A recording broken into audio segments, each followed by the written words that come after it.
El aire en el despacho del doctor Ortega era tan denso que parecía poder cortarse con un cuchillo. Una mezcla sofocante del olor a cuero viejo de los sillones y el perfume caro y agresivo de mi hija, Mariana. Estábamos todos reunidos para la lectura del testamento de mi Alonso, mi compañero de 45 años, y el silencio era un luto pesado, casi irrespirable. Mis otros hijos, Eduardo y Verónica, mantenían la vista fija en sus manos, como si el patrón de la alfombra persa contuviera todas las respuestas que ya no teníamos.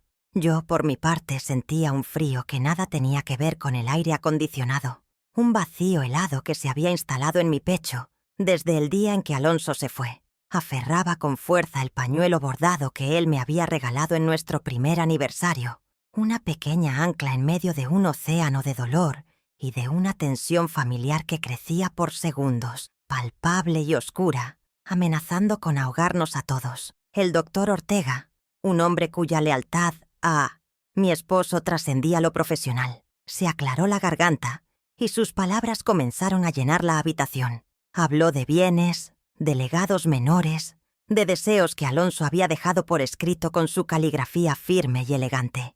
Yo escuchaba a medias, perdida en mis recuerdos, hasta que una frase me devolvió bruscamente al presente. Y el control mayoritario del paquete accionario de Empresas Ramírez, así como la presidencia del Consejo Directivo, queda bajo la única gestión y administración de mi amada esposa, Josefina Ramírez. En ese instante, el tiempo pareció detenerse.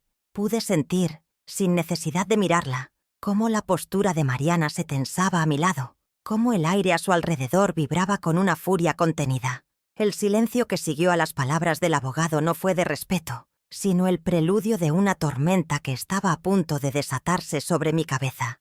Y la tormenta estalló. La voz de Mariana, usualmente controlada y cortante, se quebró en un grito que me atravesó el alma. «No, es imposible. Papá no haría esto», exclamó poniéndose de pie de un salto, con el rostro desencajado por la incredulidad y la rabia. Sus ojos, esos ojos oscuros que tanto se parecían a los de su padre, se clavaron en mí, pero no había rastro de dolor compartido, solo un desprecio puro, gélido. Y entonces, con una crueldad que jamás habría creído posible, escupió las palabras que se grabarían a fuego en mi memoria, las palabras que lo cambiarían todo para siempre. «Deberías haber muerto antes que papá». Él sí sabía cómo manejar el negocio. El impacto fue físico, como una bofetada que me dejó sin aire, robándome el aliento y partiendo en dos lo que quedaba de mi corazón. Pero ella no había terminado. Mientras yo trataba de procesar la brutalidad de su deseo, de su condena, ella se acercó a la mesa, apoyando las manos con fuerza sobre la caoba pulida, y con una sonrisa torcida, una mueca que pretendía ser de superioridad, añadió el golpe de gracia. «Seamos honestos, mamá. Siempre fuiste una estatua decorativa en esta familia, bonita en la sala, pero completamente inútil en la mesa de decisiones. Papá te mantenía aquí por cariño, por costumbre, pero este imperio lo construyó él, no la mujer que le servía el café. Cada sílaba era un martillazo, demoliendo 45 años de dedicación, de amor, de sacrificios silenciosos. Me redujo a un objeto, a un adorno sin valor ni propósito, frente a sus propios hermanos y al hombre de confianza de su padre. La humillación era total, un veneno que se extendía rápidamente por mis venas. Miré a mis otros hijos, buscando un refugio, una palabra de defensa, un gesto de apoyo, pero Eduardo no levantó la vista del suelo, encogiéndose en su asiento como si deseara desaparecer, y Verónica solo atinó a llevarse una mano a la boca, con los ojos llenos de unas lágrimas que no se atrevía a derramar por mí. Su pasividad, su miedo a enfrentar a Mariana, fue una segunda traición. En esa sala, rodeada de mi propia familia, nunca me había sentido tan terriblemente sola. El doctor Ortega carraspeó, visiblemente incómodo, intentando restaurar un orden que ya estaba hecho añicos. Pero el daño ya estaba hecho. Mariana me había sentenciado, me había declarado incompetente y superflua, y mis otros hijos, con su silencio, habían firmado la sentencia. El legado de Alonso no era lo único que estaba en juego, era mi dignidad, El mundo a mi alrededor pareció volverse borroso. Los sonidos lejanos y distorsionados. Solo podía escuchar el eco de esa frase. Deberías haber muerto antes que papá. ¿Cómo era posible que mi niña, la primera que sostuve en mis brazos, la que acuné en noches de fiebre, pudiera albergar tanto resentimiento, tanta frialdad? Sentí el peso de mis 68 años como nunca antes. No en los huesos, sino en el alma. Me vi como ella me describía. Una anciana frágil, viuda y desamparada. Un obstáculo para sus ambiciones. Y por un instante aterrador, casi le di la razón. ¿Qué sabía yo de dirigir una empresa? Alonso siempre se había encargado de todo. O al menos, eso era lo que todos creían. La duda, como una serpiente, comenzó a enroscarse en mi espíritu. Pero entonces, en medio de esa niebla de dolor y confusión, un recuerdo vino a mí con una claridad asombrosa. Fue una noche, hace muchos años, mientras revisábamos juntos unos balances que a él le preocupaban. Alonso tomó mi mano, apartó los papeles y me miró con esa intensidad que yo tanto amaba. «Josefina», me dijo, «tú ves cosas que yo no veo. Tienes una prudencia y una intuición que valen más que todos mis impulsos. Nunca olvides que esta empresa tiene 2 pilares, aunque solo uno lleve mi nombre». Sus palabras, olvidadas bajo capas de rutina y de mi propio rol secundario autoimpuesto, resonaron en mi interior como una campana. Él no me veía como un adorno. Él confiaba en mí. Esa memoria fue un pequeño escudo, una chispa de luz en la oscuridad. Miré a Mariana, que todavía me observaba con aire de triunfo, esperando mi rendición, mis lágrimas, mi quiebre definitivo. Pero no se las di. Enderecé la espalda, sequé una lágrima solitaria que se había escapado sin mi permiso y sostuve su mirada. Ella no lo sabía. Nadie en esa sala lo sabía. Pero Alonso no solo me había dejado acciones, me había dejado su confianza. Y con ella, herramientas que ellos ni siquiera imaginaban que existían. En ese momento, una nueva determinación nació del corazón de mi pena. No se trataba de venganza, sino de justicia, de honor. El legado de mi esposo no sería destruido por la avaricia, y mi historia no terminaría con una humillación. Mariana había declarado la guerra, sin saber que yo, la estatua decorativa, tenía mis propias armas ocultas. Mi nombre es Josefina Ramírez, y hasta hace 3 meses, mi identidad estaba anclada a la de mi esposo. Ahora, a mis 68 años, estoy aprendiendo a presentarme en singular. Soy viuda. Es una palabra corta, precisa, pero que no alcanza a describir la inmensidad del vacío que deja la ausencia de un amor de 45 años. Viví más tiempo con Alonso que sin él, y cada rincón de mi existencia estaba entrelazado con la suya. Nuestros días comenzaban y terminaban juntos, en una sinfonía de pequeñas costumbres y silencios compartidos que ahora han sido reemplazados por una quietud ensordecedora. La mujer que soy hoy es un mapa de un territorio que ya no existe, una cartógrafa de la memoria que intenta encontrar un nuevo norte en medio de la desolación y la incertidumbre que ha traído su partida. Esta casa, que alguna vez fue el epicentro de risas infantiles, cenas familiares y debates apasionados, se ha convertido en un mausoleo de recuerdos. Sus pasillos, antes testigos del correteo de mis hijos y nietos, ahora devuelven el eco solitario de mis pasos. A veces, me detengo en el umbral de una habitación y puedo casi ver las escenas del pasado, como fantasmas impresos en el aire. Alonso leyendo el periódico en su sillón favorito. Mariana haciendo sus deberes en la gran mesa del comedor. Los más pequeños construyendo fuertes con cojines. Pero son solo eso, fantasmas. La realidad es el polvo que se acumula en los muebles sin usar. Es la luz del sol que ilumina un silencio pesado. Es el olor a encierro de un hogar cuyo corazón ha dejado de latir. La casa es grande, sí, pero su tamaño solo sirve para magnificar la escala de mi soledad. Durante más de 4 décadas, mi propósito fue claro y absorbente: ser el pilar sobre el que mi familia pudiera construirse. Fui esposa, madre, enfermera, consejera, administradora del hogar, la mano invisible que se aseguraba de que el mundo de Alonso y de mis hijos funcionara sin contratiempos. Renuncié a mis propias ambiciones profesionales sin considerarlo un sacrificio, porque creía firmemente que mi mayor proyecto eran ellos. Celebré sus triunfos como si fueran míos y absorbí sus decepciones para aligerarles la carga. Mi identidad se forjó en el servicio a los demás, en la creencia de que mi valor residía en mi capacidad para cuidar, para nutrir, para mantener la paz. Mi vida era un tapiz tejido con los hilos de las vidas de ellos, y nunca me detuve a pensar qué quedaría de ese tapiz si esos hilos se cortaban. Siempre he rehuido el conflicto. Mi naturaleza es la de buscar el consenso, la de mediar en las disputas, la de poner aceite en los engranajes chirriantes de las relaciones familiares. Recuerdo innumerables ocasiones en las que calmé las discusiones entre Alonso y una Mariana, adolescente y rebelde, o en las que busqué el punto medio entre las necesidades de mis 3 hijos, tan diferentes entre sí. La armonía era mi santuario, la paz familiar mi mayor logro. Quizás por eso las palabras de Mariana me hirieron tan profundamente. No fue solo el desprecio, fue la violencia de su confrontación, una ruptura deliberada de esa paz que yo había pasado toda una vida construyendo. Ella no solo me atacó a mí, sino que dinamitó el fundamento mismo de mi forma de entender el mundo y las relaciones humanas. Y es aquí donde radica mi mayor vulnerabilidad, la que mi hija supo ver y explotar con una precisión quirúrgica. Al haber atado todo mi valor a mis roles de esposa y madre, con la partida de Alonso y la independencia de mis hijos, comencé a sentirme invisible, superflua.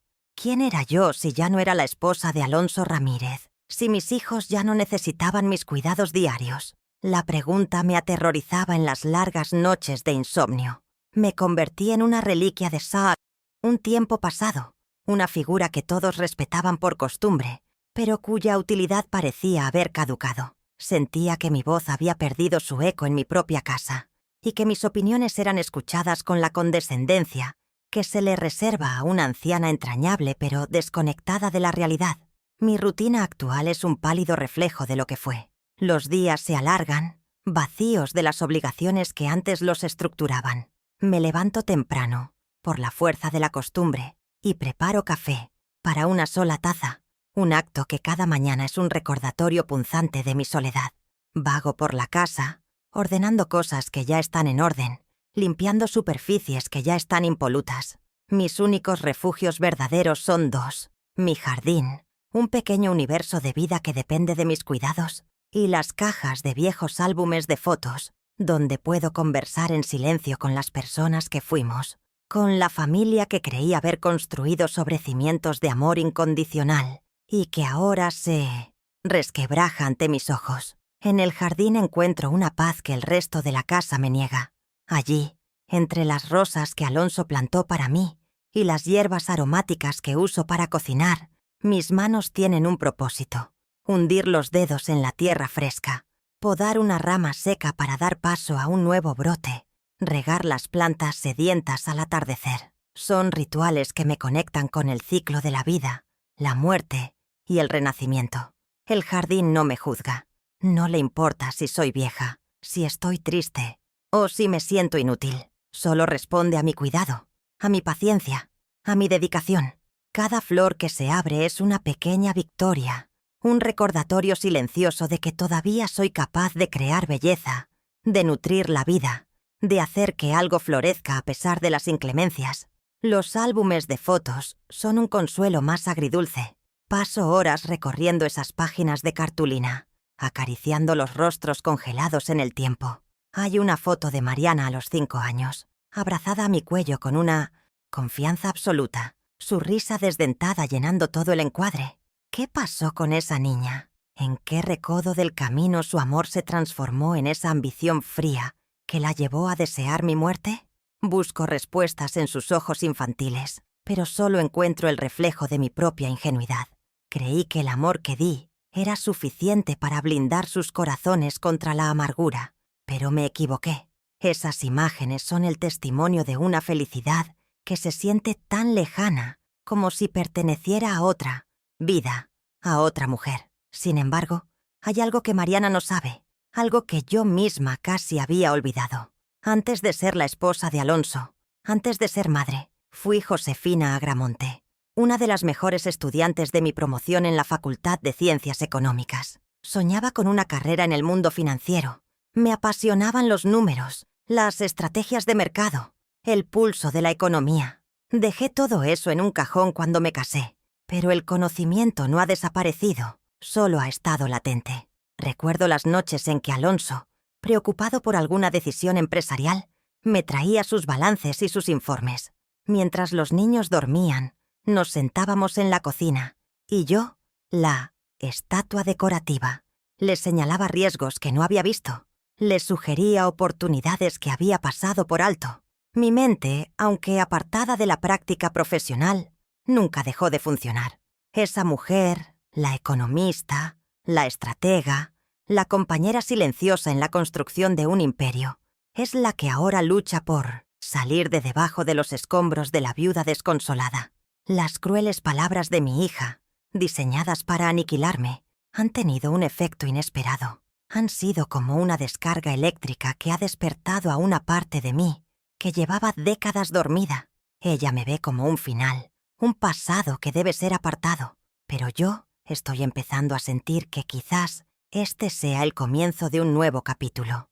Un capítulo en el que Josefina Ramírez dejará de ser definida por los demás y tomará, por primera vez en mucho tiempo, las riendas de su propia historia. Quizás, para que la verdadera yo pudiera renacer, la imagen que todos tenían de mí tenía que morir primero. ¿Y tú? ¿Qué habrías hecho en mi lugar? ¿Habrías aceptado el veredicto de tu hija? ¿O habrías luchado por tu dignidad? Cuéntamelo en los comentarios. Me gustaría mucho leerte. Mi familia, el centro de mi universo durante tanto tiempo, es ahora un archipiélago de islas separadas por un mar de resentimiento. Somos 3 hijos, 3 mundos distintos que salieron de mi vientre. Mariana, la primogénita de 42 años, la que abrió el camino y siempre se sintió con el derecho de dirigirlo. Luego está Eduardo, mi sensible Eduardo, con sus 38 años y un corazón demasiado noble para las batallas que su hermana insiste en librar. Y finalmente Verónica, mi pequeña de 35, un alma artística y frágil, atrapada en el fuego cruzado, temiendo las heridas que esta guerra sin duda dejará. También tengo nietos, los hijos de Mariana, 2 adolescentes a los que adoro pero que ahora me miran con una extraña cautela, repitiendo sin duda el discurso que escuchan en su casa. El retrato de nuestra familia, que antes colgaba orgulloso en la sala, ahora me parece una farsa, una instantánea de una unidad que ya no existe. Mariana es el epicentro del terremoto. Siempre fue ambiciosa, una cualidad que su padre y yo admirábamos y fomentábamos, pero con el tiempo, su ambición se agrió, convirtiéndose en una soberbia, helada y una sed de poder insaciable. Se ve a sí misma no como una heredera, sino como la sucesora legítima y única del imperio que construyó Alonso. Y en su mente, yo soy una simple regente, una usurpadora temporal que ocupa un trono que por derecho le pertenece. Su arrogancia es su armadura. Se mueve por el mundo con la certeza de que su inteligencia y su visión son superiores a las de todos los demás, especialmente a las de su anticuada madre. Para ella, mi experiencia de vida es irrelevante. Mis consejos son balbuceos seniles, y mi presencia en el consejo de la empresa es una ofensa, un obstáculo que debe ser eliminado cuanto antes. La motivación que impulsa su crueldad tiene un nombre claro: un conglomerado internacional. Desde hace meses, antes incluso de la enfermedad final de Alonso, Mariana ha estado en conversaciones secretas para vender Empresas Ramírez. Sueña con una transacción multimillonaria que la catapulte a las grandes ligas de las finanzas globales, sin importarle que eso signifique desmantelar el legado de su padre. Alonso fundó la compañía sobre principios de lealtad a sus empleados, de calidad y de compromiso con la comunidad. Para él, la empresa era una familia extendida. Mariana, en cambio, solo ve activos, pasivos y una oportunidad de liquidar la historia para obtener una ganancia rápida. Su deseo de vender no es una decisión de negocios, es una declaración de que los valores de su padre están obsoletos y que ella, y solo ella, sabe lo que es mejor. En el otro extremo del espectro está mi hijo Eduardo. Es un hombre bueno, un padre devoto y un profesional competente en su área dentro de la empresa, pero carece de la fortaleza para oponerse a la voluntad de hierro de su hermana. Lo he visto innumerables veces ceder ante ella, desde disputas infantiles por un juguete hasta decisiones importantes en su vida adulta. Su amor por mí es genuino. Lo veo en la tristeza de su mirada cuando Mariana me ataca, pero ese amor es silenciado por un miedo casi patológico a la confrontación. En la reunión del testamento su silencio no fue malicia, sino la parálisis de un hombre que ha pasado toda su vida a la sombra de una hermana mayor dominante. Es un prisionero de su propia pasividad, y aunque me duele, entiendo que sufre casi tanto como yo, atrapado entre la lealtad y el temor. Verónica, mi dulce Verónica, sufre de una manera distinta. Ella siente la injusticia con cada fibra de su ser, y sus ojos se llenan de lágrimas cada vez que Mariana levanta la voz. Pero su sensibilidad es también su debilidad. El conflicto la aterroriza. La idea de una ruptura familiar la descompone. Intenta jugar el papel de mediadora, pidiendo calma, buscando un punto medio que en esta situación es imposible de encontrar. Pero sus súplicas son débiles, fácilmente arrolladas por la determinación de Mariana. Verónica anhela la paz de nuestro pasado, pero no tiene las herramientas ni el coraje para luchar por ella en el presente. Su amor es un refugio cálido, pero ineficaz. Sus abrazos me consuelan en privado, pero su voz no se alza para defenderme en público. Y esa omisión, aunque comprensible, agranda la herida. Cuesta creer que Mariana y yo alguna vez fuimos las mejores confidentes. Recuerdo las tardes enteras sentadas en su cama, mientras me contaba sus secretos de adolescente, sus primeros amores, sus sueños de conquistar el mundo. Yo la escuchaba con orgullo, viendo en ella un reflejo de mi propia inteligencia y de la tenacidad de su padre. La apoyé en cada paso. Celebré su admisión en la mejor escuela de negocios. Aplaudí sus primeros logros profesionales. Éramos un equipo. Pero a medida que ascendía, algo en ella comenzó a cambiar. La confianza se convirtió en arrogancia, el consejo en intromisión. Empezó a verme menos como una madre y más como una espectadora de su brillante carrera, alguien incapaz de comprender las complejidades del mundo en el que ella se movía con tanta soltura. Creo que la raíz de su resentimiento actual se hundió en una memoria distorsionada de su infancia. Ella a menudo menciona, con amargura, una obra de teatro escolar en la que yo no estuve en primera fila. En su relato, yo estaba ocupada con los negocios de papá, priorizando el trabajo sobre ella. Lo que su memoria selectiva ha borrado es la verdad de esa noche. Su hermano Eduardo estaba en el hospital con una fiebre altísima que nos hizo temer lo peor, y yo pasé la noche en una silla a su lado, rezando. Nunca se lo aclaré del todo, para no hacerla sentir culpable, pensando que el tiempo curaría esa pequeña herida. Pero no lo hizo. Esa herida se infectó con su ambición, y ahora la utiliza como justificación para su frialdad, como prueba de un abandono que solo existe en su narrativa autoindulgente. Esa pequeña grieta fue la que la obsesión por el poder ensanchó hasta convertirla en un abismo insalvable. A medida que se involucraba más en la empresa, empezó a ver a su padre no solo con admiración, sino con una competitividad feroz. Quería superarlo, demostrar que era más astuta, más moderna, más audaz. Y en esa carrera enloquecida, yo me convertí en un símbolo de la vieja guardia, una aliada de los métodos sentimentales de Alonso, que, según ella, frenaban el progreso. El amor y el respeto que me tenía fueron reemplazados gradualmente por la impaciencia y la condescendencia.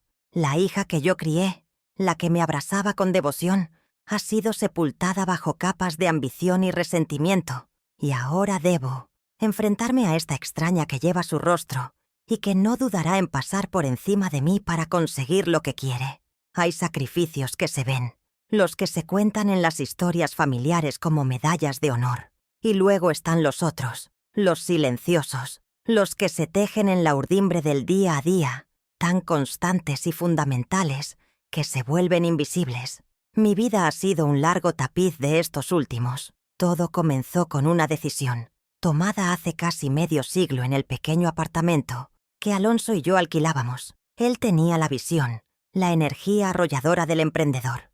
Yo tenía una mente para los números y una carrera prometedora en economía, pero vimos que el mundo no estaba listo para una pareja que compitiera en el mismo terreno y que su sueño necesitaba un pilar inamovible. Así que, con los ojos llenos de amor y de un futuro compartido, guardé mi diploma y mis ambiciones en un cajón y me convertí en ese pilar. No lo vi como una renuncia, sino como una inversión en nuestro proyecto común, la familia y la empresa.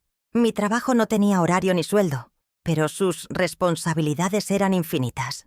Mientras Alonso estaba en la calle buscando clientes y cerrando tratos, yo era la ministra de Finanzas del hogar, estirando cada céntimo para que la mayor parte de nuestros ingresos pudiera reinvertirse en el negocio. Fui la anfitriona no remunerada, organizando cenas para inversores potenciales donde una comida casera y un ambiente de cálida estabilidad a menudo lograban más que una fría presentación en una oficina. Fui la estratega social, cultivando relaciones, recordando cumpleaños de personas clave, creando una red de afectos y lealtades que sostenía la estructura empresarial de mi esposo. Era un trabajo a tiempo completo, no reconocido en ningún organigrama, pero sin el cual la empresa no habría sobrevivido a sus frágiles primeros años. Las noches eran nuestro verdadero consejo de administración. Una vez que los niños dormían y la casa quedaba en silencio, la mesa de la cocina se transformaba en nuestro despacho.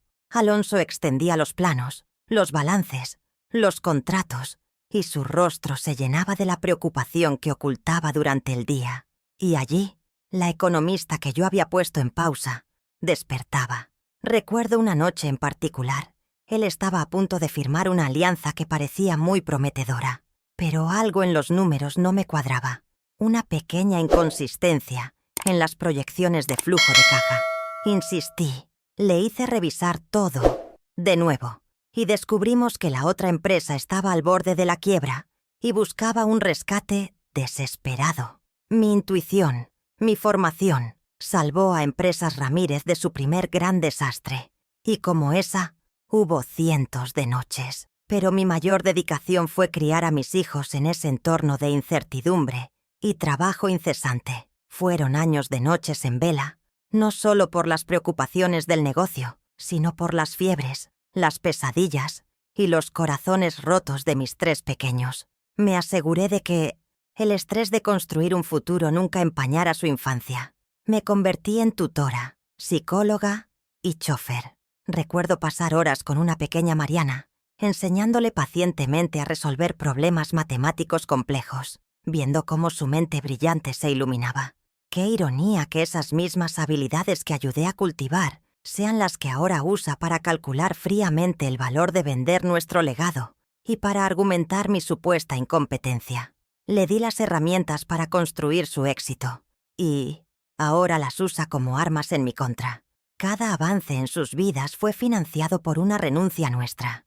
Vendí en secreto unas joyas de mi madre, un tesoro sentimental, para poder pagar un campamento de verano en el extranjero que Mariana anhelaba y que le abrió las puertas a contactos importantes. Alonso y yo pasamos casi una década sin tomarnos unas vacaciones, ni un solo viaje que no fuera por trabajo, para poder costear las mejores universidades para los 3. Cada libro que compraron, cada oportunidad que tuvieron, fue el resultado de un pequeño lujo que nosotros nos negamos. Nunca lo consideramos una carga, sino el privilegio de poder darles el mundo que nosotros no tuvimos. Lo sembramos todo en ellos, con la esperanza de que cosecharan no solo éxito, sino también gratitud y nobleza de espíritu. Más allá de lo material, mi función principal fue ser el ancla emocional de la familia. Alonso era un hombre apasionado, propenso a cimas de euforia y a valles de profunda preocupación. Mi trabajo era ser su equilibrio, la voz serena que lo calmaba en medio de la tormenta, la que le recordaba su fortaleza cuando dudaba. Absorbí sus miedos para que no se filtraran hacia nuestros hijos, manteniendo un frente de calma y normalidad, incluso cuando sabía que estábamos a un mal contrato de perderlo todo. Creé un santuario, un hogar donde el amor y la seguridad eran las únicas constantes, un refugio que les dio a mis hijos la confianza necesaria para ser ambiciosos, para volar alto, sabiendo que siempre tendrían una red de seguridad debajo. Hoy, cuando escucho las palabras de Mariana, la injusticia me quema por dentro. Ella habla del imperio que papá construyó, borrando de la historia con una sola frase todas mis contribuciones. Mientras ella dormía en una cama caliente, yo estaba descifrando cláusulas legales en un contrato. Mientras ella disfrutaba de su adolescencia sin preocupaciones, yo estaba haciendo malabares para pagar las facturas y mantener una apariencia de prosperidad. La plataforma de privilegio y educación desde la que ahora me ataca no apareció por arte de magia. Fue construida con el sudor de su padre, sí, pero también con mi sueño sacrificado, con mi inteligencia silenciosa y con mis manos, que nunca dejaron de trabajar en la sombra para sostenerlo todo. La ironía de ser llamada estatua decorativa es tan dolorosa como absurda. Una estatua es fría, inerte, pasiva. Yo fui todo lo contrario. Fui la estratega financiera no oficial, la gerente de crisis, la jefa de recursos humanos de nuestra familia, la consejera delegada del bienestar emocional. Cada decisión importante que Alonso tomó, la consultó conmigo. Cada vez que la empresa se expandió, fue porque yo me encargaba de que el frente doméstico fuera una fortaleza inexpugnable, liberándolo para que él pudiera concentrarse en la batalla exterior. La decoración de la sala era, en realidad, la arquitecta invisible de la vida entera que ella daba por sentada, el motor silencioso que mantenía todo en movimiento. Durante 45 años, creí que la recompensa por mi dedicación era evidente. Una familia unida, hijos exitosos, el amor y el respeto de mi esposo. Nunca pedí acciones a mi nombre, ni un título en la puerta de una oficina. Pensé que el amor era reconocimiento suficiente. Pero ahora, en el momento de mi vida en que soy más vulnerable, cuando más necesito el apoyo de mi sangre, lo que recibo de mi hija mayor es un veredicto de inutilidad y un deseo de que hubiera muerto. El contraste es devastador. No hay proporción entre el amor infinito que le entregué y el desprecio calculado que ella me devuelve. Es una deuda de gratitud que no solo no ha pagado, sino que ha decidido quemar junto con todos los recuerdos de lo que fui para ella. No me arrepiento de las decisiones que tomé. Las tomé por amor a un hombre maravilloso y por la familia que construimos juntos. De lo que sí me arrepiento es de mi silencio, de haber permitido que mis contribuciones fueran tan discretas que pudieran ser negadas. Creí, ingenuamente, que los hechos hablarían por sí solos, que el amor garantizaría la memoria y la justicia. Ahora entiendo mi error. Lo que no se nombra, lo que no se reclama, puede ser fácilmente borrado de la historia. Mi sacrificio no fue un error, pero sí lo fue el permitir que otros, especialmente mi ambiciosa hija, escribieran una versión de la historia familiar, donde yo era solo un personaje secundario, un adorno. Y esa es una narrativa que, a partir de hoy, voy a empezar a reescribir. En el torbellino de dolor que siguió a la lectura del testamento, mientras las crueles palabras de Mariana rebotaban en mi mente, un recuerdo emergió de las profundidades de mi memoria, tan nítido como si hubiera ocurrido ayer. Fue una tarde gris de otoño, hace unos 5 años. Alonso me llevó al despacho de un abogado que no era el doctor Ortega, uno más discreto en otra parte de la ciudad. Me pidió que firmara un documento, una carpeta de varias páginas con un lenguaje legal denso que apenas entendí. Cuando le pregunté de qué se trataba, simplemente tomó mi mano, la apretó con fuerza y dijo: «Es solo una salvaguarda, Josefina, una póliza de seguro para proteger lo que hemos construido. Confía en mí». Y yo confié. Firmé donde me indicó, sin hacer más preguntas, asumiendo que era una formalidad más en la compleja estructura de nuestros bienes. Nunca volvimos a hablar de ello, y el recuerdo quedó sepultado bajo los asuntos más urgentes de la vida, y después de su enfermedad. Ahora comprendo que no fue una simple formalidad. Alonso era un hombre brillante, pero su mayor talento no era la visión para los negocios, sino su profunda comprensión de la naturaleza humana. Veía a nuestros hijos con una claridad que a mí, a veces, Me faltaba, cegada por el amor de madre. En sus últimos años, observé cómo una sombra de preocupación cruzaba su rostro cuando miraba a Mariana. Veía cómo la ambición de nuestra hija se estaba convirtiendo en una fuerza rapaz y sin escrúpulos. Estoy segura de que él anticipó esta batalla. Sabía que Mariana, al sentirse dueña del poder, no tendría reparos en arrasar con todo, incluyéndome a mí. Aquella firma en aquel despacho no fue un acto de planificación patrimonial. Fue el movimiento de un maestro del ajedrez que, sabiendo que abandonaría la partida, dejaba a su reina protegida con una defensa secreta, una jugada final que nadie vería venir. Junto con el recuerdo de la firma, vino la imagen de una pequeña y anticuada llave de caja de seguridad. Después de salir del despacho de aquel abogado, Alonso me la entregó. No era la llave de nuestro banco habitual. Esta es para una caja a tu nombre. Aquí dentro está la copia de lo que firmaste y algunas otras cosas, me explicó en voz baja. Quiero que la guardes y prometas que solo la usarás si sientes que el alma de la empresa, nuestros valores, están en verdadero peligro. Esa llave ha estado en el fondo de mi joyero desde entonces, un objeto frío y anónimo entre los broches y collares que me regaló en tiempos más felices. Hasta ahora, no había sentido la necesidad de usarla. Pero las palabras de Mariana no solo amenazan un legado empresarial, amenazan el alma misma de todo lo que Alonso y yo construimos. La llave ha empezado a pesar en mi joyero, como un llamado a la acción. Pero el plan de Alonso no se limitaba a un documento guardado bajo llave. Su sabiduría también residía en las alianzas que forjó, basadas no solo en el beneficio mutuo, sino en la confianza y el respeto. Nuestro amigo más querido y el principal inversor de la empresa, Ricardo Morales, es la prueba viviente de ello. Ricardo y Alonso eran como hermanos, compartían un código de honor, una forma de hacer negocios que ponía la integridad por encima de la ganancia rápida. En las innumerables cenas que compartimos, a menudo notaba cómo Ricardo, después de escuchar un largo razonamiento de Alonso, se giraba hacia mí y me preguntaba con genuino interés: ¿Y tú, Josefina? ¿Qué opinas? Él siempre valoró mi perspectiva, mi prudencia, viéndome no como la esposa del jefe, sino como una consejera silenciosa pero lúcida. Esa relación de respeto no murió con Alonso. Unos días después del funeral, Ricardo me llamó.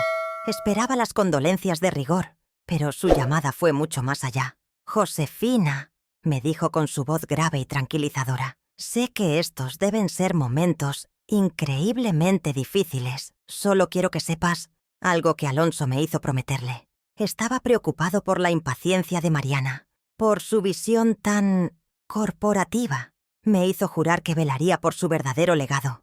Y fue muy claro al decirme que ese legado no eran solo los edificios y las cuentas bancarias, sino los valores con los que tú y él fundaron todo. No estás sola en esto, Josefina. Cuenta conmigo para lo que necesites». Sus palabras fueron un bálsamo. Y, a la vez, la confirmación de que mi esposo había estado tejiendo una red de seguridad a mi alrededor. Así que aquí estoy, en la quietud de mi casa vacía, sintiéndome todo menos la mujer desamparada que mi hija cree haber destruido. Por un lado, tengo una llave que abre una caja cuyo contenido exacto desconozco, pero que presiento que es un testamento del ingenio protector de mi marido. Por otro, tengo la lealtad incondicional de un hombre poderoso e influyente, que no responde a Mariana, sino a la promesa que le hizo a su mejor amigo. Mariana se mueve a toda velocidad, convocando reuniones, hablando con abogados, segura de que el tablero de juego es suyo. No tiene ni la más remota idea de que Alonso dejó varias piezas ocultas, piezas que solo yo puedo mover. Aún no sé exactamente cómo las jugaré, pero por primera vez, desde que él se fue, siento una llama de fuerza en mi interior. El juego no ha terminado. De hecho, apenas acaba de empezar. Los días que siguieron a la lectura del testamento fueron una lección acelerada sobre la sutileza de la crueldad. Mariana no volvió a gritarme no. Su estrategia fue mucho más insidiosa. Un par de mañanas después, apareció en mi casa con un ramo de lirios blancos, las flores de los funerales, y una sonrisa de falsa compasión. Se sentó a mi lado en el sofá, tomó mi mano entre las suyas, que estaban frías como el hielo, y me habló con una voz suave y condescendiente. Me dijo que el duelo podía nublar el juicio, que yo necesitaba tiempo para sanar, lejos de las presiones del negocio. Me sugirió, como quien ofrece un regalo generoso, que me tomara unas largas vacaciones, un crucero por el Mediterráneo, mientras ella se encargaba de estabilizar la empresa en esos tiempos de transición. Era una invitación al exilio disfrazada de preocupación filial, una orden de que me apartara del camino. Rechacé su oferta. Se lo dije con calma, agradeciéndole la supuesta preocupación, pero afirmando que mi lugar estaba aquí, velando por el legado de su padre como él había estipulado. Por un instante, solo un instante, su máscara de hija devota se resquebrajó. Vi en sus ojos un destello de furia gélida, una impaciencia que no pudo reprimir. Apretó mi mano un poco más fuerte de lo necesario y su voz perdió su dulzura. «Mamá», dijo con un filo cortante, «tú no entiendes la agresividad del mercado actual, los fondos de inversión que nos acechan. Esto ya no es un negocio familiar, es una guerra. Y con todo respeto, no es un club de jardinería que puedas dirigir en tus ratos libres». La ofensa era clara. Yo era una aficionada, una anciana con sus plantitas, incapaz de comprender el complejo mundo que ella dominaba. La exclusión fue su siguiente arma. Me enteré a través de una secretaria leal, y no por una invitación formal, de que Mariana había convocado una reunión con todo el equipo directivo de la empresa. Yo, la presidenta del consejo, no estaba en la lista de convocados. El mensaje era inequívoco y se propagó por los pasillos de la empresa como un reguero de pólvora. La viuda del jefe tenía un título, sí, pero era meramente simbólico. El verdadero poder, el poder ejecutivo, lo ostentaba Mariana. Sentí la humillación en la forma en que algunos empleados antiguos evitaban mi mirada, la compasión en los ojos de otros. Me estaban convirtiendo en un fantasma en la empresa que había ayudado a construir desde sus cimientos, borrándome del presente, confinándome al pasado. Decidí no aceptar ese rol pasivo. Ese día me vestí con uno de mis trajes más sobrios y elegantes, el que Alonso decía que me hacía parecer una emperatriz, y me presenté en la sala de juntas sin haber sido invitada. Cuando abrí la puerta, se hizo un silencio sepulcral. Todas las miradas se volvieron hacia mí, cargadas de sorpresa y una palpable incomodidad. Mariana, sentada a la cabeza de la mesa que legalmente me correspondía, se recuperó del sobresalto en segundos. Se levantó, me dedicó una sonrisa que no le llegó a los ojos y dijo en voz alta: «Mamá, qué sorpresa, justo a tiempo para saludar al equipo. Señores, les presento a mi madre, nuestra presidenta honoraria». Con 2 palabras, presidenta honoraria, me había degradado públicamente, convirtiéndome en una figura decorativa, una mascota, frente a las personas que debían reportarse a mí. La guerra se trasladó entonces al frente doméstico, a mi propio hogar. Empezó con pequeños cambios, casi imperceptibles. Un día encontré que el gran retrato de bodas de Alonso y mío, que siempre había presidido el salón, había sido movido a un pasillo secundario. En su lugar, ahora colgaba una foto de Alonso con Mariana en una feria de negocios. Cuando le pregunté, me dijo que era para modernizar la decoración y que quería que la casa reflejara el futuro de la familia, no solo el pasado. Pero yo sabía lo que estaba haciendo. Estaba reescribiendo la historia en las paredes de mi propia casa, borrando mi rol como esposa y compañera de vida de Alonso para resaltar el suyo como heredera. Cada objeto movido, cada foto reemplazada, era un acto de agresión, silenciosa, una campaña para hacerme sentir como una extraña en mi propio santuario. Pronto, su manipulación se tornó más personal, más cruel. Apuntando directamente a mi mente, empezó a dejar, como por descuido, folletos de residencias de lujo para la tercera edad sobre la mesa del recibidor. Folletos con imágenes de ancianos sonrientes y bien cuidados, un recordatorio constante de dónde creía ella que yo debería estar. En conversaciones con otros, hacía comentarios sobre mi mala memoria. «¿No te acuerdas, mamá? Ya te lo había contado ayer», decía con falsa paciencia. Aunque supiera perfectamente que era la primera vez que mencionaba el tema, estaba sembrando la duda, no solo en los demás, sino también en mí. intentando convencerme de que yo ya no era mentalmente competente, que mis facultades me estaban abandonando y que necesitaba que alguien tomara las decisiones por mí. El siguiente ataque tuvo lugar en un escenario más amplio. Una cena familiar para celebrar el cumpleaños de un primo. Durante toda la noche, Mariana acaparó la conversación, contando anécdotas de su infancia.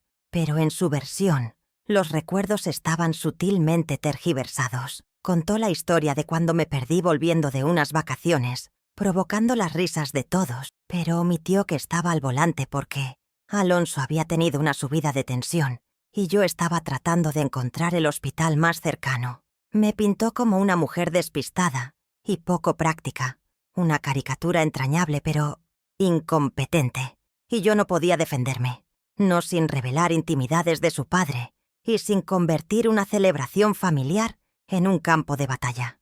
Tuve que tragarme el veneno y sonreír, sintiendo cómo mi propia historia era robada y manipulada ante mis ojos. En mi desesperación, busqué el apoyo de mis otros hijos. Senté a Eduardo y a Verónica en la sala de estar. Les abrí mi corazón y les expliqué, con ejemplos concretos, la guerra psicológica que Mariana estaba librando contra mí.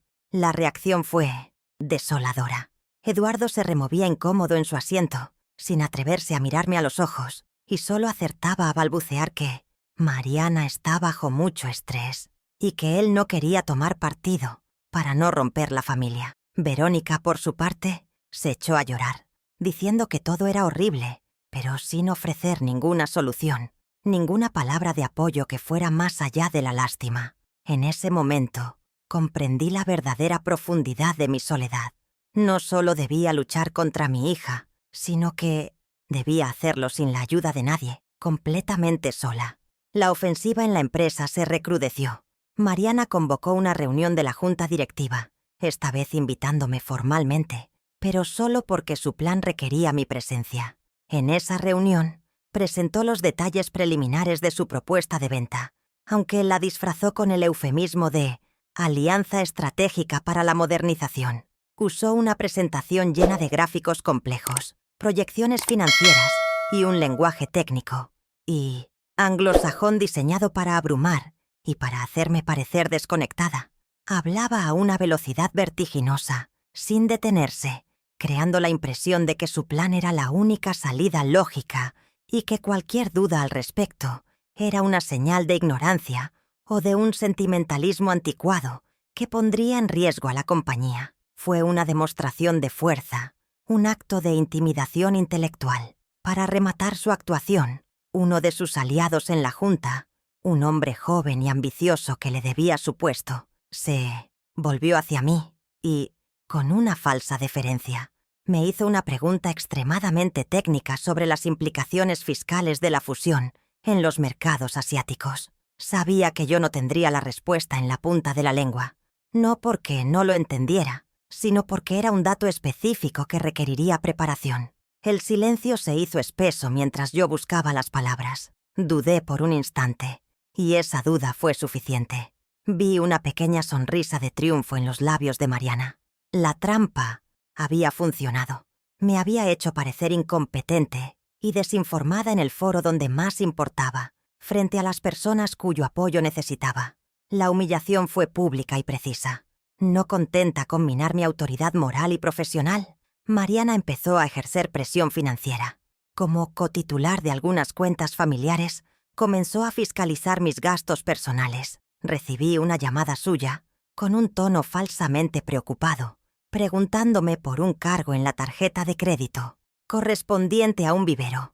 ¿Realmente necesitabas comprar tantas orquídeas en este momento, mamá? Debemos ser prudentes con los gastos hasta que se aclare el futuro de la empresa, me dijo. Me estaba tratando como a una niña derrochadora, cuestionando mi derecho a usar mi propio dinero, el dinero que yo había ayudado a generar.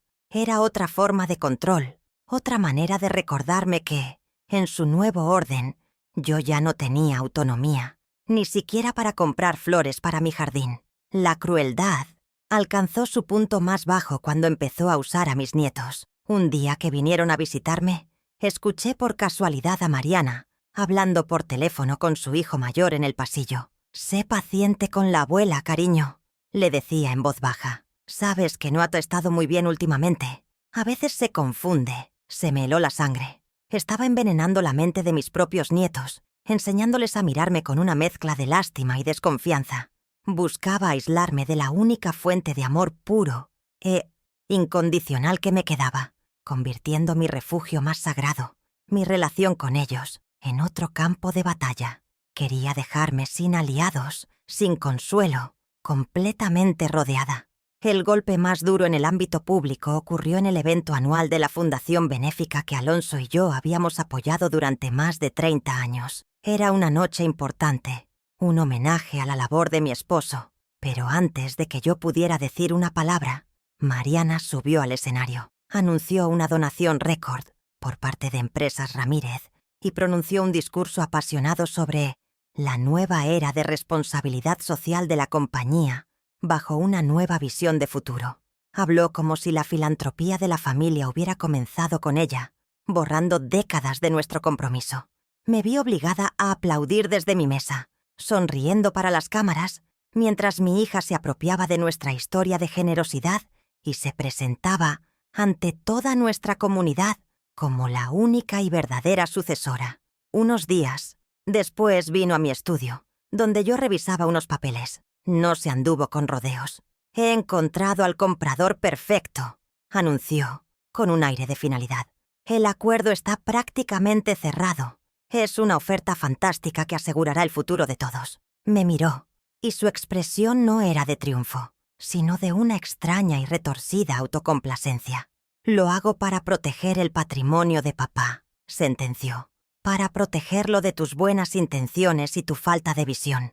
Eres una buena persona, mamá, pero no eres una mujer de negocios. Algún día, cuando veas los beneficios, me lo agradecerás. La condescendencia era absoluta. En su mente, su traición no era una traición, sino un acto de salvación. Y yo no era una víctima, sino una incompetente a la que había que proteger de sí misma.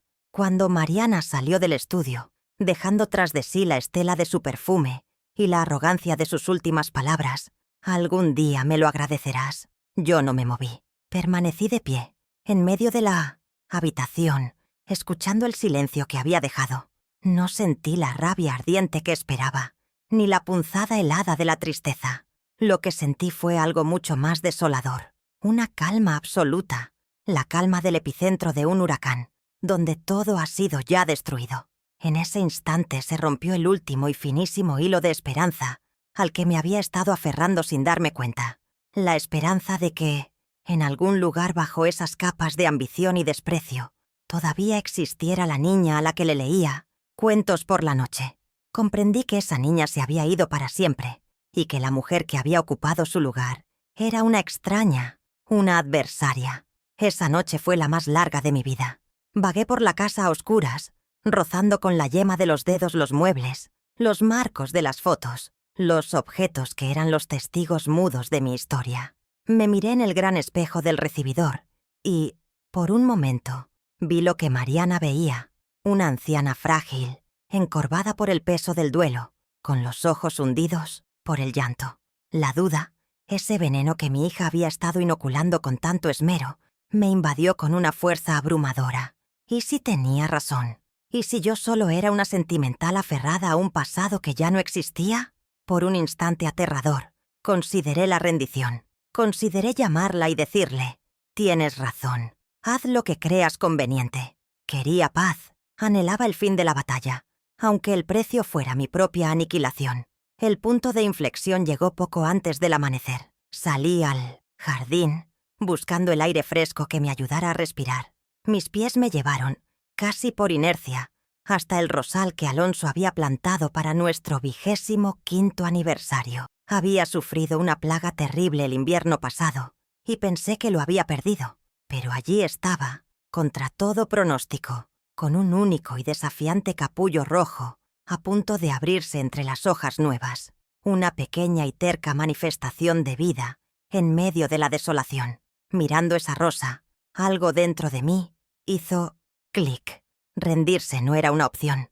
Rendirse sería una traición a Alonso, a cada sacrificio que hicimos, a cada noche en vela, y sobre todo, sería una traición a mí misma, a la mujer que había sobrevivido a crisis económicas, a enfermedades y a la pérdida del amor de su vida. No iba a dejar que me destruyera la ambición de mi propia hija.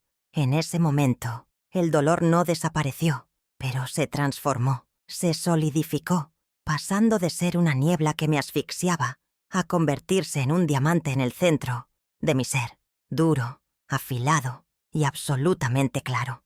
Dejé de llorar por el amor perdido de mi hija. Dejé de implorar, en el silencio de mi corazón, por una pizca de respeto o de reconocimiento. Entendí que el amor y el respeto no se mendigan, se exigen, o si es necesario, se conquistan. Mi objetivo ya no era la reconciliación. Esa puerta se había cerrado para siempre. Mi nuevo objetivo era la justicia. La justicia para el legado de Alonso, para los empleados que dependían de nosotros y para mi propia dignidad, esa que había sido pisoteada sistemáticamente. La guerra ya no era emocional. A partir de ese instante, se convirtió en una guerra estratégica. Mi primer movimiento fue deliberado y silencioso. Volví a entrar en la casa, subí directamente a mi dormitorio y abrí mi joyero. Ignoré las perlas y los pendientes de brillantes. Mis dedos buscaron en el fondo del forro de terciopelo hasta encontrar el objeto que buscaba. La pequeña y fría llave de la caja de seguridad. La saqué y la sostuve en la palma de mi mano. Ya no era un simple recuerdo de una extraña tarde con Alonso. Ahora se sentía diferente. Pesaba, como si contuviera todo el poder de la previsión de mi esposo, toda su confianza en mí. Sostener esa llave fue mi primer acto de guerra, la primera pieza que movía en el tablero de ajedrez que Mariana creía dominar por completo. Fue la promesa silenciosa de que la partida estaba a punto de cambiar. Con la llave a buen recaudo en mi bolsillo, me dirigí al estudio de Alonso. Por primera vez desde su muerte, me senté en su imponente silla de cuero, no como una viuda visitando un santuario, sino como su legítima sucesora. El escritorio, que me había parecido un monumento inalcanzable, ahora se sentía como mi puesto de mando. Tomé el teléfono con una mano firme que no reconocí como mía. Marqué primero el número del doctor Ortega. Cuando contestó, mi voz no era la de una clienta desconsolada, sino la de una presidenta del consejo. «Javier, necesito una reunión urgente y absolutamente confidencial. Hay asuntos del testamento de Alonso que debemos revisar de inmediato». Apenas colgué, marqué el número personal de Ricardo Morales. «Ricardo, soy Josefina. Ha llegado el momento del que Alonso nos advirtió. Necesito verte». Una nueva mentalidad se apoderó de mí. El miedo que me había paralizado durante semanas no había desaparecido, pero ahora estaba a mi servicio, afilando mis sentidos, haciéndome más cautelosa y más decidida. La tristeza seguía ahí, un dolor sordo, en el fondo de mi pecho, pero ya no era una debilidad. Se había convertido en el combustible que alimentaba mi resolución. Ya no era la madre herida ni la viuda afligida. Era la guardiana de un juramento, la ejecutora de la última voluntad de mi esposo, una voluntad que iba mucho más allá de las palabras escritas en un testamento. Miré los libros de economía en las estanterías, los informes de mercado que Alonso solía estudiar, y ya no me parecieron un mundo ajeno e intimidante. Eran simplemente un lenguaje que yo conocía y que había olvidado que dominaba. Antes de levantarme del escritorio, mis ojos se posaron en la última fotografía que nos habíamos tomado juntos, en nuestro jardín. Alonso me rodeaba con el brazo y me miraba con una mezcla de amor y de esa confianza inquebrantable que siempre me había profesado. Le hablé en un susurro, en la intimidad de ese despacho que había sido nuestro universo. «No te preocupes, mi amor», le dije al retrato. «No voy a permitir que destruyan lo que construimos con tanto esfuerzo. No voy a dejar que la codicia manche tu nombre. Voy a proteger a nuestra familia, incluso de sí misma. Descansa en paz, que yo me encargo de la guerra». Y al decir esas palabras, supe que la mujer que se había levantado de esa silla ya no era la misma que se había sentado.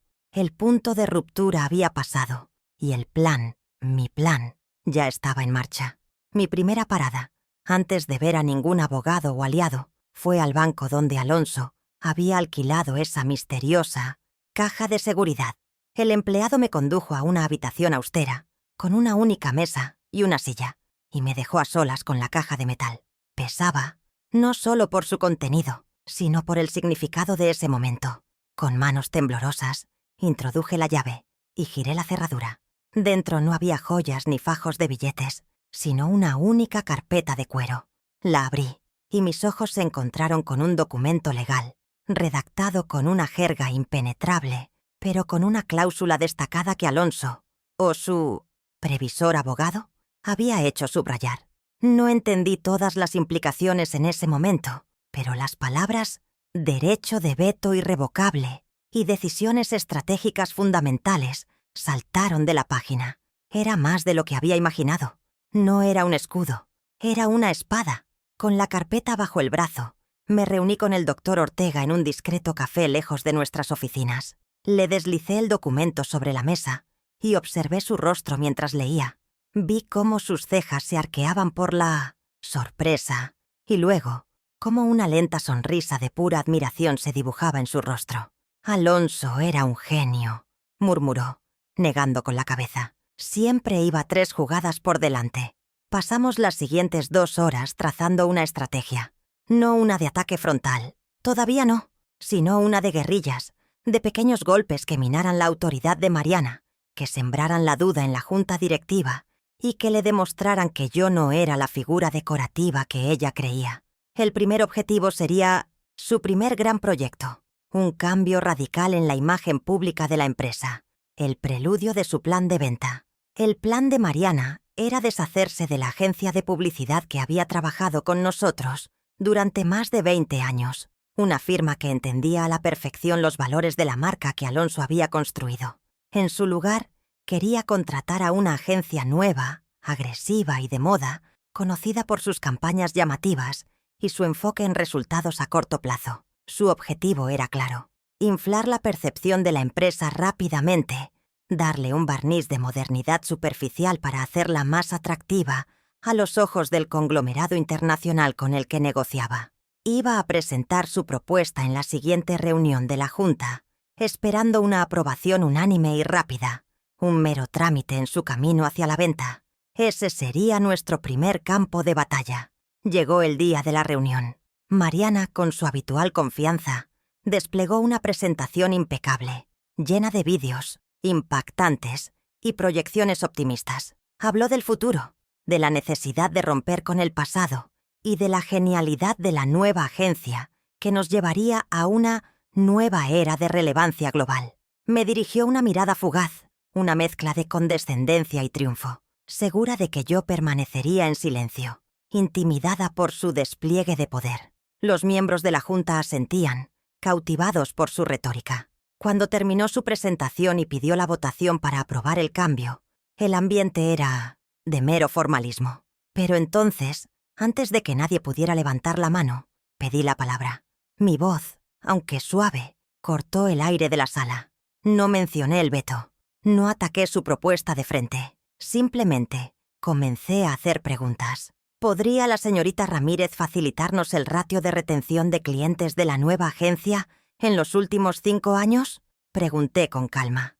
¿Tenemos un análisis comparativo del retorno de inversión de sus campañas frente a las de nuestra agencia actual? Me preocupan especialmente sus márgenes de beneficio, que según los informes públicos parecen bastante ajustados, lo que podría indicar una posible inestabilidad financiera.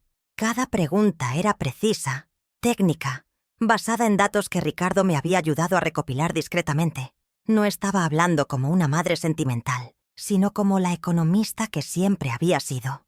La sala, que esperaba una objeción emocional, se encontró con un análisis de riesgos implacable y frío. El efecto fue inmediato. La confianza de Mariana se evaporó, reemplazada por una visible irritación, mientras buscaba torpemente respuestas que no tenía. Los miembros de la Junta, que minutos antes asentían con entusiasmo, ahora se removían en sus asientos, frunciendo el ceño. Mis preguntas habían pinchado el globo de su presentación, revelando la falta de rigor que se ocultaba tras el brillo superficial. Uno de los directores más veteranos, un viejo amigo de Alonso, tomó la palabra y sugirió que, a la luz de Las excelentes y prudentes cuestiones planteadas por la señora presidenta. La votación debería posponerse hasta que se presentara un informe más exhaustivo. La propuesta de Mariana no fue rechazada, pero tampoco aprobada. Quedó en un limbo, y ella, por primera vez, quedó expuesta y humillada por su falta de preparación. Fue una pequeña batalla, sí, pero fue mi primera victoria. Me pregunto si alguna vez has sentido esa satisfacción, la de demostrarle a alguien que te subestimó de lo que eres realmente capaz. Si quieres seguir viendo cómo se desarrolla esta historia, suscríbete y acompáñame en este camino. Esa misma tarde, Mariana irrumpió en mi casa, esta vez sin flores ni sonrisas falsas. Su rostro era una máscara de furia contenida. ¿Qué fue eso? Siseó. ¿Intentas sabotearme? ¿Prefieres que la empresa se hunda antes que verme tener éxito? Su reacción me confirmó lo que ya sospechaba. Era incapaz de verme como una estratega. En su mente egocéntrica, mi acción no podía ser una defensa legítima del legado de la empresa. Tenía que ser un ataque personal, un acto de despecho de una anciana resentida. No le respondí, simplemente la miré con calma, y mi silencio pareció enfurecerla aún más. Se fue dando un portazo, dejándome con la certeza de que su próximo movimiento sería más agresivo. Y no me equivocaba. A los pocos días, Ricardo me llamó con información preocupante. Mariana estaba preparando una reestructuración de personal, un eufemismo para despedir a 5 de los directores de departamento más antiguos de la empresa. Hombres y mujeres que habían dedicado su vida a Empresas Ramírez, que eran la memoria histórica de la compañía y cuya lealtad a los principios de Alonso era inquebrantable. Ella los veía como obstáculos, como dinosaurios que se opondrían a sus planes de venta. Era un movimiento cruel y peligroso que despojaría a la empresa de su experiencia más valiosa. Sabía que no podía detenerlo en una votación de la Junta, pues ella lo justificaría con argumentos de eficiencia. Tenía que usar una táctica diferente. Esta vez, mi campo de batalla no sería la sala de juntas, sino la opinión pública. Decidí actuar desde la sombra. A través de un intermediario de confianza, filtré la lista de los directores que iban a ser despedidos a una periodista económica muy respetada, conocida por su integridad. La información iba acompañada de una nota anónima que sugería que esta purga era el primer paso hacia un desmantelamiento y venta de la emblemática empresa, y que la nueva dirección interina estaba generando una enorme inestabilidad interna. No era una mentira, era simplemente la verdad, presentada de una forma que servía a mis propósitos. Planté la semilla de la duda en el terreno donde más podía dañar los planes de Mariana: el mercado. El artículo se publicó 2 días después en la sección de negocios de uno de los periódicos más importantes del país.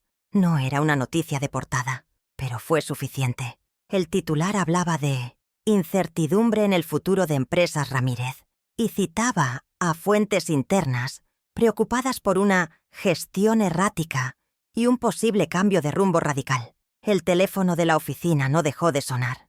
Inversores menores, socios e incluso algunos clientes importantes llamaron para pedir explicaciones. El murmullo de inestabilidad era lo último que Mariana necesitaba mientras negociaba en secreto. La presión fue tal que se vio obligada a convocar una rueda de prensa para desmentir maliciosos rumores y a asegurar públicamente que no habría despidos en el equipo directivo. Su plan fue neutralizado, y lo mejor de todo, ella no tenía ni idea de dónde había venido el golpe. Había ganado otra batalla, demostrándome a mí misma que había muchas formas de luchar. La sala de juntas de Empresas Ramírez nunca me había parecido tan fría, tan impersonal. Había sido redecorada por orden de Mariana, despojada de los cálidos paneles de madera que a Alonso le gustaban y reemplazada por cristal y acero cromado. Era un escenario que reflejaba su propia alma. Yo no estaba allí al comienzo de la reunión. Era parte de mi estrategia, una que había diseñado con Javier y Ricardo. Esperaba en un despacho contiguo, escuchando a través de un sistema de audio discreto, sintiendo el latido de mi corazón en mis sienes. En la sala, no solo estaban los miembros de la junta directiva. Mariana también había invitado a 2 ejecutivos del conglomerado internacional, presentes a través de una gran pantalla de videoconferencia. Quería que fueran testigos de su triunfo. de la facilidad con la que doblegaría cualquier resistencia. La arrogancia es el peor de los consejeros. Escuché la voz de mi hija, amplificada por los altavoces, llena de una confianza que rayaba en la soberbia. Describió la venta de la empresa no como una opción, sino como una necesidad inevitable, una salvación. Usó palabras como sinergia, optimización y proyección global, mientras denigraba sutilmente el legado de su padre, como un modelo de negocio admirable en su tiempo, pero insostenible en el mercado actual. Cada palabra era una daga en la memoria de Alonso, un insulto a todo lo que habíamos construido. Los miembros de la Junta, intimidados por su agresividad y seducidos por las cifras astronómicas que presentaba, parecían estar bajo su hechizo. No hubo ni una sola voz disidente, ni una sola pregunta incómoda. El camino hacia su victoria parecía completamente despejado. El momento cumbre de su actuación llegó, cuando hizo una seña a su asistente, quien depositó sobre la mesa una pila de documentos encuadernados en cuero. El contrato de venta. Este documento, anunció Mariana con una pausa dramática, no es el fin de Empresas Ramírez, sino el comienzo de un nuevo y brillante capítulo. Solo necesitamos la firma protocolaria del Consejo para asegurar nuestro futuro y el de las próximas generaciones. Deslizó el contrato por la pulida superficie de la mesa. Un gesto de consumación, de victoria absoluta. Vi en la pequeña pantalla de mi monitor cómo tomaba una elegante pluma de la marca favorita de su padre y se preparaba para iniciar la ronda de firmas. Estaba saboreando el momento, la aniquilación final de todo lo que yo representaba. Y entonces, justo cuando la punta de la pluma iba a tocar el papel, la puerta de la sala de juntas se abrió. No era yo, era el doctor Javier Ortega. Entró con paso tranquilo, sin prisa, portando su viejo maletín de cuero. La sorpresa en la sala fue total. Mariana se giró hacia él, con el rostro contraído por la furia. «¿Javier? ¿Qué significa esto? Esta es una reunión privada del Consejo. Te ruego que te retires», le espetó, su voz perdiendo el control por primera vez. Javier la ignoró por completo. Su mirada se dirigió a los miembros de la Junta y, con la calma que le daba la ley, dijo: «Señores, lamento la interrupción, pero me temo que esta votación no puede proceder. Sería nula de pleno derecho». El murmullo en la sala se convirtió en un zumbido de confusión. Javier colocó su maletín sobre una esquina de la mesa y extrajo la carpeta de cuero que yo le había entregado. «Verán», continuó, su voz llenando el tenso silencio, «según los estatutos de la compañía, y más importante aún, según un apéndice privado, firmado por el señor Alonso Ramírez hace 5 años, cualquier decisión estratégica fundamental, definida explícitamente como la venta, fusión o disolución de la empresa, está sujeta a una condición suspensiva». Abrió la carpeta y le dio la vuelta para que todos pudieran ver la firma de Alonso en la última página. Esa condición es el consentimiento explícito y la aprobación final de la persona que él designó como la guardiana última de su legado. La tensión era insoportable. Mariana lo miraba como si estuviera loco, sin entender todavía la magnitud del desastre que se cernía sobre ella. En ese preciso instante, abrí la puerta y entré. El silencio que siguió fue absoluto, denso, cargado de electricidad. Todos los ojos se clavaron en mí, pero ya no veían a la viuda frágil y llorosa de los últimos meses. Me había asegurado de ello. Llevaba un traje de chaqueta rojo, un color que nunca antes me había atrevido a usar, un color de poder y de guerra. Caminé con la espalda recta, con una determinación que sentía nacer desde lo más profundo de mi ser, y me detuve al otro lado de la larga mesa, justo enfrente de mi hija. Su rostro, que había pasado de la furia a la confusión, ahora se contraía en una mueca de incredulidad y un incipiente pánico. El tablero de ajedrez había girado, y ella empezaba a darse cuenta de que no era la única jugadora. Dejé que el silencio se prolongara un segundo más antes de hablar. Mi voz no fue alta, pero resonó en cada rincón de la sala. Como presidenta de este consejo, comencé, y como la persona en la que mi esposo depositó su confianza final a través del derecho de veto irrevocable que me confirió legalmente, Declaro que esta propuesta de venta queda rechazada. Hice una pausa, mirando directamente a los ojos de mi hija. Empresa Ramírez no está en venta, ni hoy ni nunca. El impacto de mis palabras fue visible. Los ejecutivos del conglomerado en la pantalla intercambiaron miradas de alarma. Los miembros de la junta se quedaron paralizados y el rostro de Mariana se descompuso. La arrogancia se hizo añicos, dejando al descubierto el horror puro de la derrota. Pero no había terminado. No iba a ser simplemente la mujer que dijo no. Iba a ser la mujer que ofrecía una alternativa. Hice una leve seña a Javier, quien comenzó a repartir un nuevo juego de carpetas, de un color azul intenso, a cada miembro de la junta. No he venido a aferrarme al pasado con nostalgia. Continué, mi voz ahora más firme, más segura. He venido a proponer un futuro real para esta empresa. En esas carpetas tienen el borrador de un plan de expansión y modernización. Un plan que no implica vender nuestra alma, sino fortalecerla. Un plan para invertir en tecnología, para abrirnos a nuevos mercados y, sobre todo, para proteger a la familia de empleados que ha hecho grande a esta compañía. Un plan que, les aseguro, es infinitamente más rentable a largo plazo que el cheque que les ofrecen hoy. Mariana, balbuceando, intentó contraatacar. «Eso es absurdo. Un sueño. ¿De dónde sacaremos el capital para esa fantasía?», gritó desesperada, buscando un aliado. Sus ojos se clavaron en Ricardo Morales, el inversor principal. «Ricardo, por favor, dile a mi madre que ha perdido el juicio. Dile que esto es un suicidio financiero». Toda la sala se volvió hacia Ricardo. Él, que había permanecido en silencio hasta entonces, se puso de pie lentamente. Se ajustó la chaqueta, miró a Mariana con una expresión de profunda decepción y luego se volvió hacia mí con una sonrisa. «Al contrario, Mariana», dijo, su voz grave y llena de autoridad. «El plan de Josefina no es una fantasía. Es brillante, audaz y, sobre todo, leal a los principios de tu padre. Y en Motosieto, cuanto al capital, tiene mi total y absoluto respaldo. Invertiré personalmente todo lo necesario para hacerlo realidad bajo el liderazgo de su madre». Ese fue el golpe de gracia. La última columna que sostenía el mundo de Mariana se derrumbó. Los hombres de la pantalla de vídeo se despidieron con una excusa cortés y la pantalla se quedó en negro.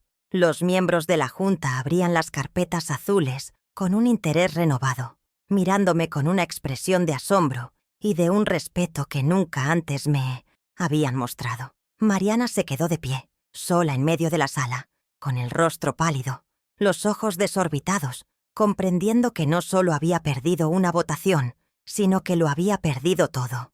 La empresa, el poder, el respeto.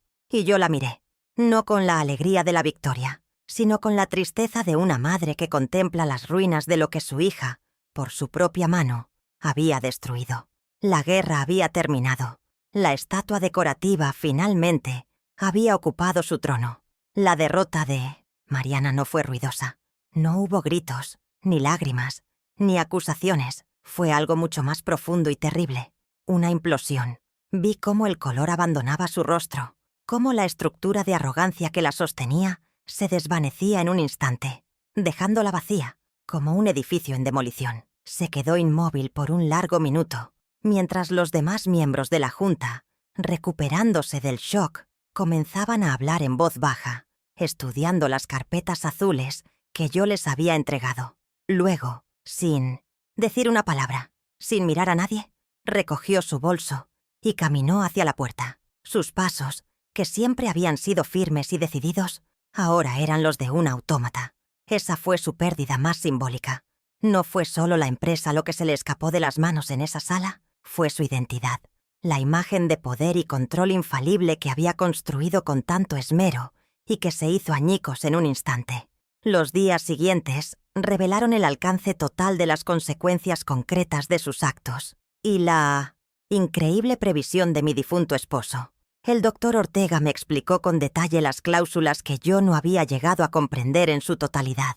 El documento de veto estaba ligado a una sección del testamento que se activaría si Mariana realizaba acciones que demostraran ir en contra de los valores fundacionales y el espíritu de la empresa. Al intentar venderla a espaldas del consejo y en contra de la voluntad expresa de su padre, había activado esa cláusula. Como resultado, su considerable paquete de acciones quedaba congelado, sin derechos a voto ni a dividendos, hasta que un comité de ética, presidido por mí, determinara que su actitud había cambiado. Fue destituida de su cargo en la junta directiva de forma inmediata. La jaula dorada que ella misma había construido se había cerrado sobre ella. Mi vida, por otro lado, experimentó una transformación radical. El primer día que entré en la oficina de Alonso como presidenta en funciones, sentí el peso y el privilegio de mi nueva posición. Los empleados ya no me miraban con la compasión que se le reserva a una viuda. Me miraban con una mezcla de sorpresa, curiosidad y un respeto recién descubierto. Me senté en su silla y, por primera vez, no sentí que estaba profanando un santuario, sino ocupando el lugar que me correspondía. La mujer invisible, la estatua decorativa, había muerto en aquella sala de juntas. En su lugar, había nacido una líder que, aunque sentía el vértigo de la responsabilidad, también experimentaba una oleada de propósito y energía que creía perdida para siempre. La casa, que había sido mi prisión de soledad, se convirtió de nuevo en mi refugio. Ahora, mis días estaban llenos de reuniones, de llamadas, de problemas que requerían soluciones y de decisiones que forjaban un futuro. Llegar a casa por la noche, cansada pero satisfecha, y disfrutar del silencio ya no era un recordatorio de mi pérdida, sino una recompensa, un espacio para recargar energías. Empecé a encontrarme a mí misma, no en mi rol de esposa o de madre, sino en mis propias capacidades, en mi propia inteligencia. El propósito ya no era algo que me daban los demás, sino algo que yo misma estaba construyendo. Ya no era definida por mi relación con otros, era simplemente Josefina, y eso era más que suficiente. Mis otros hijos, Eduardo y Verónica, vinieron a verme unos días después. Estaban avergonzados, llenos de un remordimiento que era palpable. Me pidieron perdón por su silencio, por su pasividad, por haberme dejado sola en la batalla. Pero en sus ojos también vi algo nuevo. Admiración. Ya no veían a la madre frágil a la que debían proteger, sino a una mujer fuerte, una matriarca que los había protegido a ellos y al futuro de la familia. Lloramos juntos, pero no eran lágrimas de tristeza, sino de catarsis y de un nuevo comienzo. Nuestro vínculo, que se había visto dañado por la tensión, comenzó a sanar, reconstruyéndose sobre una base más sólida, no solo de amor filial, sino de un profundo y mutuo respeto. La cuestión de Mariana era la más difícil de afrontar. El rencor es un veneno que, si se alberga, termina por consumir al que lo siente. No quería eso para mí. Después de varias semanas de silencio, le pedí que se reuniera conmigo, no en la oficina, no en mi casa, sino en un lugar neutral, un pequeño parque. Cuando llegó, apenas la reconocí. Había perdido su brillo arrogante. Parecía más pequeña, más apagada. No hubo disculpas. Todavía no estaba lista para eso, pero vi en sus ojos una derrota que iba más allá del orgullo herido. Vi a una mujer perdida que se había jugado todo a una sola carta y lo había perdido. Y a pesar de todo el daño que me había hecho, no pude evitar sentir una punzada del viejo amor de madre. No le ofrecí un perdón fácil, porque no habría sido real ni justo, pero le ofrecí un camino. Hay un puesto para ti en la compañía, si lo quieres, le dije con calma. Es un cargo menor, en la gerencia de una de nuestras filiales más pequeñas, en otra ciudad, lejos del centro de poder. Pude ver un atisbo de su antigua soberbia en su mirada, la ofensa de ser degradada.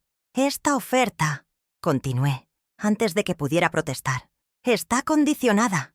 Primero, a que inicies una terapia para entender de dónde viene toda esa rabia. Y segundo, a que demuestres, con el tiempo y con hechos, no con palabras, que has cambiado. La puerta a la reconciliación no está cerrada, Mariana, pero la llave la tienes tú, y tienes que estar dispuesta a usarla. Así, el desfecho de nuestra historia no fue un final de cuento de hadas, con un abrazo y una redención instantánea. La herida que Mariana abrió en nuestra familia es profunda y tardará mucho en cicatrizar. si es que alguna vez lo hace por completo. Su futuro depende de su capacidad para la humildad, una cualidad que nunca ha cultivado. Pero el resto de nosotros hemos encontrado un nuevo equilibrio. La familia tiene ahora un nuevo centro de gravedad, y yo he descubierto una fuerza que no sabía que poseía. El legado de Alonso está a salvo, y yo he pasado de ser un eco de su vida a ser la autora de mi propio capítulo. He aprendido que a veces las peores traiciones pueden llevarnos a nuestros mayores actos de autodescubrimiento. No solo sobreviví a la tormenta, sino que aprendí a dirigirla. Al mirar atrás, a la mujer que era hace solo unos meses, la viuda invisible que vagaba por una casa silenciosa, me doy cuenta de que mi mayor error fue confundir la naturaleza de la verdadera fortaleza. Yo creía que la fuerza era algo ruidoso y visible, como la ambición arrolladora de Mariana o la presencia imponente de Alonso. Ahora sé que existe otra clase de fuerza, una que crece en la quietud, que se cultiva en los jardines de la paciencia y se nutre de la sabiduría del silencio. Es la fuerza de las raíces profundas que no se ven, pero que son capaces de sostener al árbol más alto en la peor de las tormentas. La estatua decorativa, como me llamó mi hija, olvidó una lección fundamental. Incluso las estatuas más delicadas están hechas de piedra, y la piedra, cuando se la presiona lo suficiente, no se rompe, revela la montaña de la que fue tallada. Por eso, si algo he aprendido que merezca ser compartido, es esto: nunca subestimen a una persona por su amabilidad o por su edad. La sociedad a menudo confunde la bondad con la debilidad y los años con la incompetencia. Es un error gravísimo.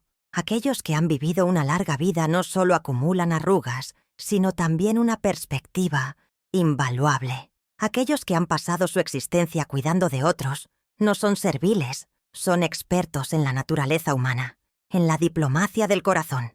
Nuestro silencio no es un vacío de ideas, sino un espacio de observación y de reflexión. Y cuando la necesidad nos obliga a actuar, esa sabiduría acumulada se convierte en una herramienta estratégica mucho más poderosa que la agresividad impulsiva de la juventud. La dignidad, descubrí, es el arma definitiva. Cuando Mariana intentó despojarme de mi autoridad, de mi hogar, de mi historia y hasta de mi cordura, sin quererlo, me acorraló en el único territorio que me quedaba, mi propio autorrespeto. Y cuando luchas por tu dignidad, luchas con una ferocidad que ninguna ambición puede igualar. No se trata de ganar dinero o poder. Se trata de defender tu derecho a existir, a ser valorada, a que tu vida tenga un significado. Esa defensa te otorga una claridad de propósito que es inquebrantable. La dignidad no es un lujo, es el núcleo de nuestro ser, y cuando se la defiende con convicción, se convierte en una armadura invisible contra la que se estrellan todos los ataques del desprecio. Al final, todo se reduce a la gratitud. Una familia, una empresa, cualquier legado, no se construye solo con ladrillos y números, sino con el cemento del reconocimiento y el respeto por los sacrificios de quienes vinieron antes. Mariana, en su ceguera, vio el imperio de su padre como un trampolín para su propia grandeza, sin entender que ese trampolín había sido construido con las manos de su padre y con mi vida entera. Quiso apropiarse del fruto sin honrar las raíces, y por eso estuvo a punto de secar el árbol entero. El respeto por el pasado no es un ancla que nos frena, es el mapa que nos guía, y la gratitud no es una deuda, es la brújula que nos asegura que, sin importar cuán alto lleguemos, nunca olvidaremos el suelo firme del que despegamos. Así que nunca permitan que la narrativa que otros escriben sobre ustedes se convierta en su realidad. Nunca dejen que la voz del desprecio de otro apague la verdad de su propia historia. A veces, es necesario que te rompan en 1000 pedazos para descubrir que cada uno de esos fragmentos es un espejo que refleja una fuerza que no sabías que tenías. Y en esa reconstrucción, no solo recuperas lo que te quitaron, sino que te conviertes en una versión de ti misma mucho más fuerte, más sabia y más dueña de tu propio destino. Gracias por escucharme. Si mi historia te ha tocado el corazón, compártela, para que ninguna otra persona que se sienta invisible recuerde que en su interior tiene la fuerza para mover montañas.